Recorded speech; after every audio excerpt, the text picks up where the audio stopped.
when you drive and don't drive when you drink।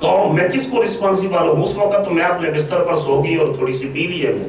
انہوں نے ارشاد فرمایا ٹھیک ہے اگر تو سونے سے پہلے پی لے گی تھوڑا سی تو اس وقت اگر گاڈ فاربڈ کہ تیرے گھر میں آگ لگ جاتی ہے اور تو نے کسی جو ہے وہ فائر ڈپارٹمنٹ کو کال کر دی ہے, آگ لگ گئی ہے گھر میں ایکسیڈنٹلی, تیرے بچے دوسرے کمرے میں ہیں اور تو شراب کے نشے میں دھت پڑی ہے, تو نہ اٹھ سکے گی نہ کال کر سکے گی, تو بھی چلے گی, تیری اولاد بھی چلے گی, تیرا گھر بھی چلے گا. پورے کالج کے کراؤڈ میں اس عورت نے اٹھ کر کہا اٹ ڈز میک سینس. اونچا بولو نا. اس نے کہا مجھے آج پتا چلا ہے کہ محمد مصطفیٰ کے دین کے اس حکم کے اندر کتنی دانش مندی اور گہرائی, آج پتا چلا ہے. اور اس نے وہاں کھڑے ہو کر توبہ. تو ہر رسول اللہ صلی اللہ علیہ وسلم کے زمانہ مبارک میں اس کے لیے کچھ اسپیسیفک پنشمنٹ نہیں تھی. لایا جاتا آدمی, اس کو 40 ڈنڈے مارے جاتے. پھر حضرت عمر کا زمانہ آیا. حضرت عمر نے بے شمار گورنمنٹل جو لاز لیجسلیشن کی, بہت سارے قوانین بنائے اور ان قوانین کی امپلیمنٹیشن کی. آج اسکینڈینیوین کنٹریز جو ہیں جن کو سیمبل آف ویلفیئر اسٹیٹ سمجھا جاتا ہے, یہ سارے کے سارے اپنے سسٹم کو عمر سسٹم کہتے ہیں. حضرت عمر نے بہت سارے ڈپارٹمنٹس آف گورنمنٹ جو ہے وہ تشکیل دیے, ایسے شعبے بنائے جس میں اب شراب کا جب کیس آیا تو انہوں نے کچھ ٹھڈے مارے, کچھ ڈنڈے مارے اور 40 کا عدد رسول اللہ کی عہد مبارک میں تھا مکمل کیا. ایک دن حضرت علی اٹھ کھڑے ہوئے, انہوں نے آرگومنٹس کیے. انہوں نے کہا اے عمر میرے نزدیک شرابی کی سزا 80 کوڑے ہے. کہا علی پروف کرو. حضرت علی نے کہا قرآن نے کہا ہے, قرآن نے جو حد پنشمنٹ ہے, کیا حد پنشمنٹ, حد punishment is specific punishment which is prescribed in the Holy Quran and Sunnah of Rasulullah sallallahu alaihi wasallam, while ta'zir is discretionary punishment.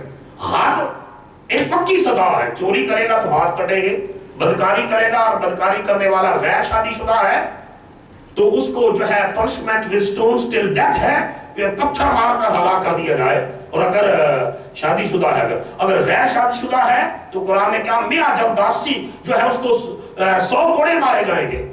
اب قرآن نے جو حدود بیان کی, پریسکرائبڈ پنشمنٹ بیان کی, ان میں قذف کی سزا ہے, قذف کی.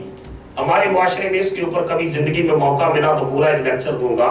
ایک شخص دوسرے مرد پر بدکاری کا الزام لگا دیتا ہے کہ جی یہ تو برا ہے, اس نے بدکاری کی ہے, جو عام ہے ہمارے معاشرے میں. اور ایک عورت دوسری عورت پر بدکاری کا الزام لگا دیتی ہے, یا خامد بیوی پر الزام لگا دیتا ہے, یا بیوی خامد پر الزام لگا دیتی ہے, یا دوست دوست پر الزام لگا دیتا ہے بدکاری کا. تو قرآن نے کہا ہے اس کو پروف کرنا ہے, اور پروف کرنا ہے with 4 witnesses, پروف کرنا ہے with 4 witnesses. اگر وہ پروف نہ کر سکے تو قرآن نے کہا ہے یہ prescribed punishment ہے, اس پہ جو ہے وہ واضح سزا ہے. قرآن نے کہا ہے وہ he will fall under the category of قذف. وہ قذف بہتان کا مرتکب ہوا ہے, اس شخص کو 80 کوڑے مارے جائیں گے. بات بات پر ہم الزام لگا دیتے ہیں, بات بات پر الزام. تو قرآن نے کہا ہے کہ جو شخص بدکاری کا الزام لگائے مرد مرد پر, عورت عورت پر, یا مرد عورت پر, یا عورت مرد پر, اور اس کو پروف نہ کر سکے تو 80 کوڑوں کی سزا ہے. حضرت علی نے حضرت عمر کے سامنے آرگومنٹس دیے, دلائل دیے. انہوں نے کہا ہے عمر قرآن نے کہا ہے کہ جو شخص جو ہے وہ بہتان لگاتا ہے اس کی سزا 80 کوڑے ہے. بولو کتنی؟ 80 کوڑے ہے. اور انہوں نے کہا جب شرابی شراب پیتا ہے تو اس کی عقل ختم ہو جاتی ہے, وہ he would not able to differentiate between right and wrong, وہ اچھائی اور برائی کے درمیان تمیز نہیں کر سکتا. وہ ہذیان بکتا ہے, گالیاں بکتا ہے شراب پی کر, اور اسی ہذیان اور گالیوں میں وہ دوسرے پر الزام بھی لگاتا ہے. لہذا حضرت علی نے کہا میں قذف پر قیاس کرتے ہوئے شرب الخمر کی, شراب پینے کی سزا 80 کوڑے تجویز کرتا ہوں. حضرت علی کے اس اجتہاد کے بنیاد جو قرآن کی آیت سے نے ڈرائیو کیا, حضرت عمر نے فیصلہ کر دیا, اعلان کر دیا کہ اسلامک اسٹیٹ کے اندر آج کے بعد جو شخص شراب پیے گا اس کی سزا 80 کوڑے ہوگی. اور یہ اپلیکیبل رہی اسلامک سوسائٹی کے اندر. Let me conclude my topic. 3 مقامات کے اوپر اللہ پاک نے شراب کے حرام ہونے کا حکم دیا. یعنی کہ پہلا حکم آیا کہ نفع بھی ہے نقصان بھی ہے، فائنل آرڈر حرام کا نہیں تھا لیکن نقصان زیادہ۔ سورہ البقرہ آیت نمبر 219۔ پھر اللہ پاک نے دوسرا حکم نازل فرمایا سورہ نساء آیت نمبر 43، لا تقربوا الصلاۃ وانتم سکارا، شراب پی کر نماز کے قریب نہ جاؤ۔ اور پھر سورہ المائدہ آیت نمبر 90 کے اندر فائنل آرڈر کا جاری کر دیا کہ شراب اور جوا، ہر قسم کا جوا۔ ایک بندے نے کہا جی میں لاٹری ڈالتا ہوں، اگر نکلا ہی کہ میں جا کر مسجد بنوا دوں گا۔ میں کہا تیری مسجد اللہ محتاج ہے، تیری واسطے ہی اللہ جڑا انتظار پہ کرتا ہے، تیری لاٹری نکلے تو جا کر مسجد بنوائے۔ اللہ تعالیٰ طیب ہے۔ اگر کوئی شخص حرام کے پیسے سے زکات دیتا ہے تو حضور نے فرمایا اس کی زکات ٹھکرا دیتا ہے اللہ، کہ میں تیری پلید چیز کو قبول کروں۔ جب مسلمان نیک کمائی سے صدقہ دیتا ہے تو حدیث میں آتا ہے اللہ وہ صدقہ اپنے دائیں ہاتھ میں پکڑتا ہے۔ تو اللہ طیب ہے، لا یقبل اللہ طیبا، وہ پاک ہے اور پاک کے سوا کسی چیز کو قبول نہیں کرتا۔ حرام کی کمائی کی زکات بھی قبول نہیں ہے، صدقہ بھی قبول نہیں ہے، چیریٹی بھی قبول نہیں ہے، خیرات بھی قبول نہیں ہے۔ تو انسان یہ سوچے کہ اللہ تعالیٰ وہ چاہے اس سے لاٹری سے یا ایسی چیزوں سے اگر یہ کر لے گا تو کوئی اس کا فائدہ نہیں۔ یہ مسئلہ علماء کے سامنے رکھا گیا۔ ایک شخص کا پیسہ ہے سود کے اوپر پڑا ہوا، اب وہ توبہ کرنا چاہتا ہے، اس پیسے کا کیا کرے جو بینک میں پڑا ہے، اس کا سود چڑھ گیا ہے، اس کے اوپر چڑھ کر سود اتنا زیادہ ہو گیا، اب کیا کرے؟ انہوں نے کہا وہ لے کر غریبوں اور مسکینوں کو دے دے، بینک میں نہ رہنے دے، نکالے اور غریبوں اور مسکینوں کو دے دے۔ ساتھ کہا کہ وہ نہ ثواب کی نیت رکھے نہ اللہ نے اس کو ثواب دینا ہے۔ یہ سٹرکٹلی کہا، نہ ثواب کی نیت رکھے نہ اللہ نے اس کو ثواب دینا ہے، صرف یہ ہے کہ وہ چونکہ ادارہ فائنانشلی سٹرانگ ہوتا ہے، اس سے لے کر غریبوں مسکینوں جو معاشرے کے غریب محتاج ضرورت مند لوگ ہیں ان کو دے دے، نہ ثواب کی نیت رکھے نہ اللہ نے اس کو ثواب دینا ہے، کیونکہ ثواب صرف پاک چیز پر عطا کرتا ہے، حلال چیز پر عطا کرتا ہے، حرام چیز پر اللہ ثواب ہی نہیں عطا کرتا۔ حسن نیت کے ساتھ، صدق دل کے ساتھ، تو مومن ایک کھجور بھی صدقہ دیتا ہے، ایک کھجور بھی، تو میرا رب اس کے لیے جنت کے دروازے کھول دیتا ہے، جنت کے دروازے کھول دیتا ہے۔ حلال کی کمائی سے ذرا سی بھی وہ اس کمائی سے وہ کرتا ہے تو اللہ رب العزت اس کے اندر ایک، میں ختم کر چکا ہوں اور ختم کر رہا ہوں اپنے بات کو کنکلوڈ کر رہا ہوں، اور اس نیت کے ساتھ آج کا لیکچر دیا تاکہ ہم یہ جانیں یہ ملٹی کلچرل سوسائٹی، مدینہ طیبہ ملٹی کلچرل سوسائٹی تھی۔ Jews were over there, pagans were over there, non-believers were over there, Muslims were over there. Medina and Makkah were multicultural societies. But Sahaba, the companion of Rasulullah sallallahu alaihi wasallam, show the world this example to follow the instruction of Allah and His beloved Prophet Muhammad sallallahu alaihi wasallam.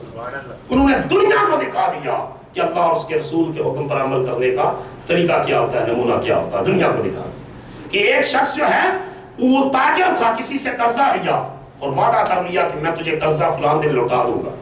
جب اس شہر میں پہنچا جہاں اس نے جانا تھا، جا کر تجارت کی، لیکن وہاں سٹک ہو گیا، وعدہ قریب آ گیا، سٹک ہو گیا، وعدہ قریب آ گیا اور واپسی کے امکانات معدوم ہونے لگے۔ جس نے قرضہ لینا تھا روزانہ دریا کے کنارے پر آتا کہ وہ کشتی آ رہی ہوگی، اس میں وہ شخص آئے گا، پیسہ لائے گا اور میرا قرضہ ادا کرے گا۔ غریب آدمی تھا وہ، قرض خواہ، اپنی قرض دینے والا اپنی جگہ پر جو ہے مجبور تھا، اپنی جگہ پریشان تھا کہ میں نے وعدہ کیا ہے، 2 دن باقی رہ گئے ہیں، ادائیگی میں بھی ادائیگی نہیں ہوئی۔ اس نے کیا کیا، اس دور میں کوئنس ہی ہوتے تھے، کرنسی، پیپر کرنسی نہیں ہوتی تھی، سکے ہی ہوتے تھے۔ اس نے سکے لیے، ایک جو ہے وہ لکڑی کا جو ہے پھٹا اس کے اوپر جو ہے کپڑے میں باندھ کر رسی اس کے اوپر لگائی اور اس دریا کے حوالے کر کے اس نے کہا اے اللہ میں یہ قرضہ قرضہ تک پہنچانا چاہتا ہوں، میں تو نہیں پہنچاتا، تو پہنچا دے۔ سبحان اللہ، اونچا بولو سبحان اللہ۔ وہ روزانہ دریا کے کنارے پر آتا اور 7 پرچی لکھ دی، 7 پرچی اور اللہ کے سپرد کیا، میرے پروردگار میں تیرے حکم کو وائلیٹ نہیں کرنا چاہتا، یہ پہنچانا چاہتا ہوں، میں مجبور ہوں نہیں نہیں پہنچ سکتا واپس، وعدہ قریب آ گیا ہے، دن قریب آ گیا ہے، میرے پروردگار یہ تیری ذمہ داری ہے، تو پہنچا دے۔ اور قرض روز دریا کے کنارے پر آتا ہے تاکہ اس کی کشتی نظر آئے، وہ آئے اسے قرضہ وصول کروں، حتیٰ کہ ایگزیکٹ وہ دن آیا، وہ دریا کے قریب آیا، پریشان ہے کہ دن بھی آ گیا ہے، اس کی کشتی بھی نہیں آئی، وہ شخص بھی نہیں آیا، لیکن اسی دریا کے قریب تھا کہ وہ پھٹا پانی پر تیرتا ہوا اس کے قدموں کے قریب پہنچایا۔ اس پر بندھی ہوئی گتھری اس نے دیکھی، گتھری کھولی، اس سے اوپر رسی کھولی، دیکھا اندر رکا لکھا تھا میں خدا کے نام پر یہ چیزیں اللہ کے سپرد کر رہا ہوں، اللہ تجھ تک پہنچا دے۔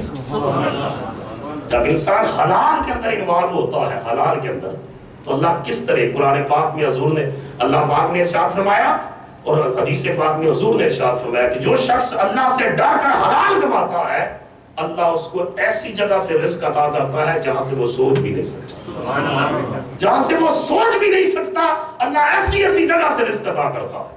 ملنا وہی ہے جو نصیب میں لکھا ہے، چاہے حلال کے ذریعے لے لو یا حرام کے ذریعے لے لو۔ حرام کے ذریعے شارٹ کٹ سے لینا ہے اور حلال کے ذریعے تھوڑا سا لمبا چکر کاٹنا ہے تھوڑا سا، لیکن ملنا وہی ہے۔ ایک ٹکا، ایک پیسہ، ایک پینی بھی جو نصیب میں لکھا ہے اس سے زیادہ نہیں ملنا، صرف انتظار اور صبر ہے۔ ان اللہ مع الصابرین، جو انسان صبر کرتا رہتا ہے اللہ فرماتا ہے میں اس کے ساتھ ہوتا ہوں۔